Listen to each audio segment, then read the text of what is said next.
السلام عليكم ورحمة الله. ازيكم عاملين ايه؟ يا رب تكونوا بخير. النهارده ان شاء الله هنعمل مع بعض بقية وصفات المدارس. هنعمل حاجة كده ولادنا تاخدها معاها المدرسة ياكلوها في البريك بتاعهم، حاجة حلوة. هنعمل شوية فطاير بالجبنة، هنعملها بطريقة اقتصادية من غير زبدة من غير بيض، واهم حاجة ان هي هتطلع معاكي قطنية وزي الفل. بصوا قد ايه، بصوا ما شاء الله، بصوا مش مستحملة ايدي من كتر ما هي قطنية. بصوا الجمال لو فتحناها من جوه، بصوا الجبنه سايحه فيها وعامله ازاي، حاجه كده بسم الله ما شاء الله. بجد هتعجبهم قوي وهياخدوها معاهم وهتعملها لهم كل يوم من حلاوتها. بس لو اول مره بقى تشوفيني ما تنسنيش في اللايك والاشتراك وتفعيل الجرس. نبتدي ونقول بسم الله. طب انا مقادير عباره عن ايه؟ انا معايا كوبايه من اللبن الرايب. لو ما عندكيش لبن رايب مفيش مشكله، ممكن تستعملي لبن عادي. ما عندكيش لبن خالص مش مشكله، ممكن تعجني بالميه، مفيش اي مشكله فيها. بس انا بحاول ان انا اعلي القيمه الغذائيه بتاعه الفطاير بتاعتنا. طب ايه تاني؟ معايا نص كوبايه من الميه، والميه دافيه ما تبقاش سخنه عشان ما تبطش او تموت الخميره، وفي نفس الوقت ما تبقاش ساقعه. لو الميه الحنفيه عندك دافيه تمام.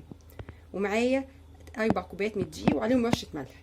الدقيق ده ممكن يزيد وممكن يقل حسب العجينه في ايدك هتشوفيها. معايا معلقه خل، معلقه هاخدها كبيره، وربع كوبايه زيت، ومعلقه كبيره مليانه من الخميره الفوريه، ومعلقه ونص سكر. دي مقاديري. اول حاجه هعملها دلوقتي ان انا هختبر الخميره بتاعتي.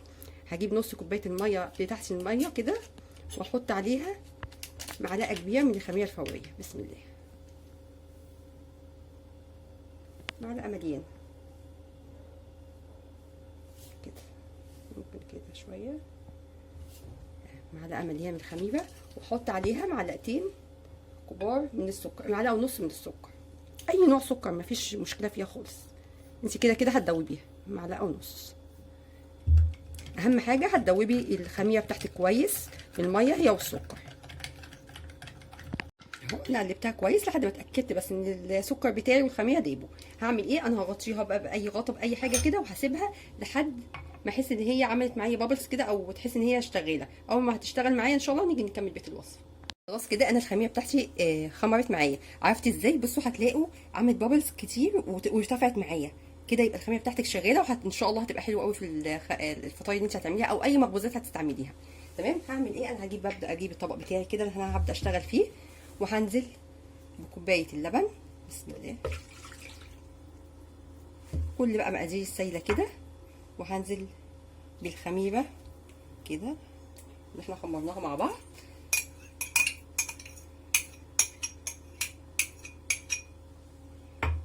والزيت،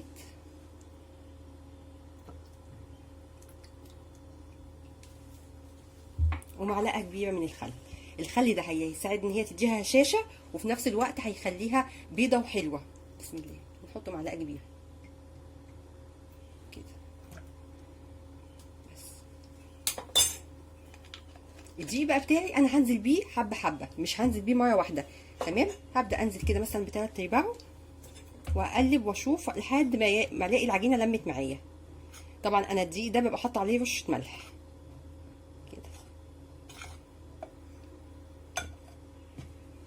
كده، ونبدا بقى ايه، نقلب ونشوف. ممكن تعوز منك اكتر من 4 كوبايات، تبقى اقل حسب ما هتلاقي العجينه معاكي هنشتغل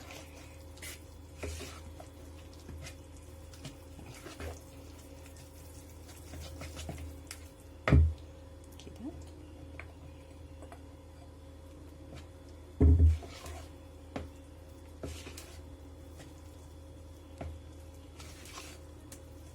بصوا كل ما تحطي شوفيها هتلاقيها، بصي هي كده لسه سايله. هي عامه انا مش عايزه العجينه بتاعتي تبقى قاسيه، عايزاها تبقى بتلزق بسيط.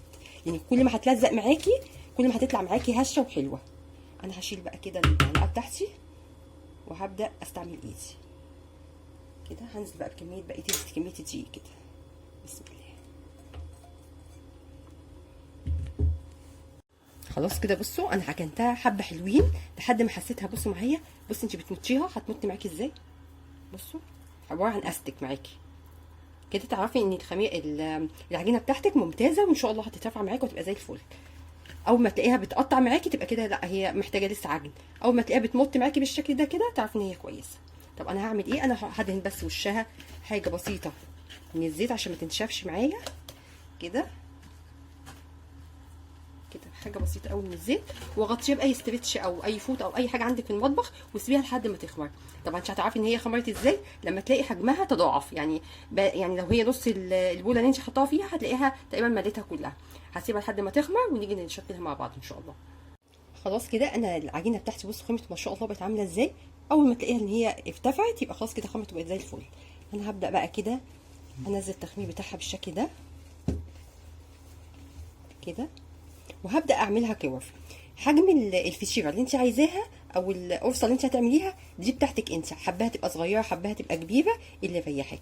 انا هاخد قطعه كده مثلا قد البيضه تقريبا يعني كده، وهبدا اكورها كور كده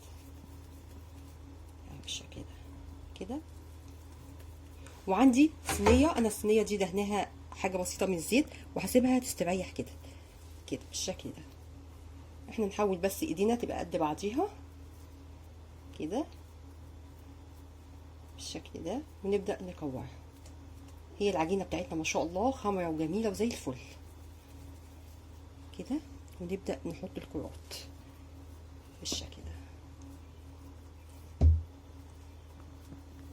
انا هعمل بقى كل الكميه هكورها كور كده عشان تبقى سهله بالنسبه لك لما تيجي تفرديها تتفرد معاكي بسهوله، ما تقعدش تشد منك وتضايقك. هعملها كده وحط عليها اي كيس بلاستيك او اي حاجه عندك عشان بس ما تنشفش. هكمل الكميه كلها بالشكل ده ونيجي نشوف هنعمل ايه. خلاص كده انا كورت كل العجينه بتاعتي بالشكل ده. انا هجيب بس كيس كده او اي حاجه موجوده عندك وهغطيها علشان بس ايه ما تعملش قشره. هعمل ايه بقى؟ انا هحضر الحشوه بتاعتي. الحشوه دي بتاعتك انت، عايزه تحشيها جبن تمام، عايزه تحشيها لحوم يعني لحمه مفرومه، عايزه تحشيها بسطرمه، عايزه تعملي حاجه معسله، الحاجه دي بتاعتك انت. انا النهارده هحشيها بالجبنه. طيب الغلاف اللي فوق هتدهنيها بايه؟ عايزه تدهنيها بصفار بيضه وترش عليها سمسم او حبه البركه تمام. انا المره دي انا كل مره بحب اعملها بصفار البيضه، بس انا حبيت اغير النهارده عشان الناس اللي ما بتحبش بيض او ما تكونش عندك بيض تقدري تعملي ايه. انا معايا ديك عباره عن كوبايه من الميه مدوبه عليها معلقه من السكر، ومعايا سمسم. ادي اللي انا هعمله، هنشوف هنعمل بيها ايه دلوقتي. انا هعمل ايه؟ انا هجيب اول واحده كده عجناها وهبدا افردها كده، بس انا هبدا افردها كده بنفديها عادي خالص اهي كده، وهنحط جزء من الجبنه بتاعتنا، واي نوع جبنه انت بتفضليه هتستعمليه مفيش مشكله.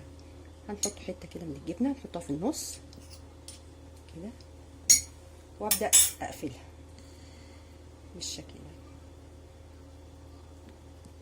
كده، واقفل عليها بس كويس عشان الجبنه ما تطلعش مني وتتحرق بالشكل ده. طب هعمل ايه؟ انا هبدا اخدها احطها في الميه بمسكر اللي احنا عملناها دي، وهنزلها في السمسم بالشكل ده. بصوا قد ايه جميله. انا محضره الصاج بتاعي، انا دهنه حاجه بسيطه قوي من الزيت تمام، وهبدا ارصص الوحدات بتاعت الفطاير بتاعتي بالشكل ده. برضه هاخد واحده تانية كده بسم الله. انا حسيت ان هي كبيره شويه فانا هعملها حته. هي تقريبا عملت لي 18 واحده كده. انا اهي هبدا افردها كده، تعمليها دايره عادي. طبعا انت لو حابه شكل تاني او عايزه تعمليها زي الفينو براحتك، الشكل ده حاجه بتاعتك انت. وهبدا اخد معلقه من الجبنه، عندك جبنه فيتا برضه بتبقى حلوه، ممكن تعملي ميكس بينهم وتحطيها. هحط حته الجبنه كده في النص وابدا اقفل عليها بالشكل ده كده، كانك بتعملي ايه سره كده او بقجه بالشكل ده كده. وننزل في الميه مسكر، الميه دي هتساعد ان السمسم بتاعك يلزق فيه وما يقعش منك اهو بالشكل ده. بصوا شكله قمر ازاي. بس طبعا لما تيجي تصصي في الصينيه بتاعتك او الصاجر ايا كان اللي هتسوي فيه لازم تسيبي مسافه بين كل واحده والتانيه، لان طبعا لسه حجمها بيزيد اكتر. طب انا هعمل ايه؟ انا هكمل كل الصينيه بتاعتي بالشكل ده تمام. وطبعا انا مش هسيبها تتخمر تاني لان هي خدت وقت حلو قوي في التخمير معايا. هعمل ايه؟ انا هحطها في الرف الوسطاني في الفرن على درجه حراره 180، ما تعليش عن 180 خالص تمام. اهم حاجه قبل ما تشتغلي انا مولعه الفرن بتاعي بحيث ياخد درجه الحراره المناسبه ليها وما يخشش وينشف معاكي في الفرن. ان شاء الله هكمل الكميه بالشكل ده واحطها في صينيه واحطها في الفرن، واول ما تستوي نطلع نشوفها عامله ازاي. خلاص كده انا طلعت الفطاير بتاعتي من الفرن، استوت وبقت زي الفل. انا سبتها لحد ما بدات تاخد لون معايا من تحت، ولحت عليها الشوايه حاجه بسيطه قوي، ممكن ما تحتاجيش ان انت تولعي الشوايه. بصوا قد ايه قطنيه وجميله، بصوا ما شاء الله بصوا هي بجد، بصوا مش مستحمله ايدي ازاي، حاجه جميله وما شاء الله، وما فيهاش اي حاجه وبسيطه. يعني ممكن تعمليها لاولادك بالليل كده قبل ما تنامي، وتحطها لهم في الثلاجه او تسيبيها حتى بره، مش هيحصل لها اي حاجه. ولو حابه تعملي كميه ممكن تعمليها وتحطها لهم في الفريزر، وكل يوم طلعي منها، جميله وزي الفل، وهتوفر معاكي حاجات كتير. يعني انت مش هتحتاجي ان انت تعملي لهم سندوتشات المدرسه. بكده خلاص انا خلصت الفيديو بتاع النهارده. يا رب يعجبكم، ولو عجبكم ما تنسونيش في اللايك والاشتراك وتفعيل الجرس. والسلام عليكم ورحمه الله.